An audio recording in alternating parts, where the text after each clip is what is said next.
El Tribunal Supremo de Justicia, TSJ, prohibió este jueves salir del país a la Junta para el Control de la Estatal Petróleos de Venezuela, PDVSA, y sus empresas filiales designada el miércoles por el jefe del Parlamento, Juan Guaidó, quien se proclamó en enero como presidente encargado del país.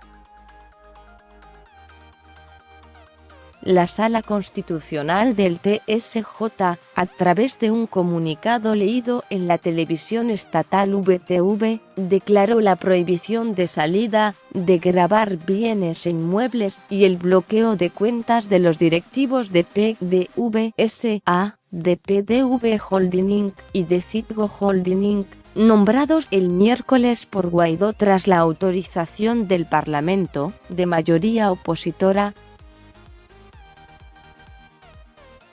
Asimismo, decretó nulo de absoluta nulidad el acuerdo del Legislativo que se encuentra declarado en desacato por el Supremo al incumplir varias sentencias, y exhortó a la Sala de Casación Penal a iniciar los trámites para el traslado al territorio nacional de los ciudadanos a razón de que pueden estar fuera del país. Las medidas decretadas este jueves por el Supremo se dan contra Simón Antúnez, Gustavo J. Velázquez, David Smolansky, Carlos José Balza y Ricardo Alfredo Prada. Todos ellos son los miembros de la Junta Directiva de PDVSA, que fueron nombrados por Guaidó.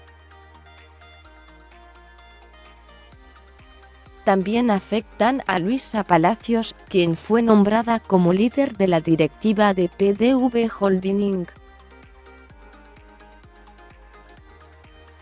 Como compañía que ejerce como propietaria de Citgo, y a Edgar Rincón, Oswaldo Núñez, Fernando Vera, Elio Tortolera y Andrés Padilla. Asimismo, Ángel Olmeta, Oswaldo Núñez, Javier Troconis y Enrique Ser, nombrados para Citgo Holding Inc. Enfrentan las mismas medidas cautelares.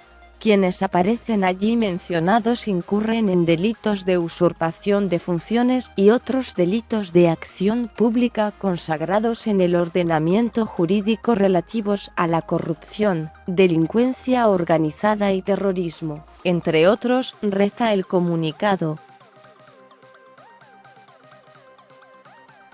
La máxima corte indicó además que el acuerdo del Parlamento constituye una flagrante violación al texto constitucional y al sistema socioeconómico de la República y que constituye otro asalto al Estado de Derecho. Por último, instó al Poder Ejecutivo Nacional y a PDVSA a tomar las medidas necesarias para la protección de la actividad petrolera y su comercio. Con información de EFE, más sobre este tema. Una jueza de Estados Unidos ordenó a un exministro de petróleo chavista pagar $400 millones por fraude,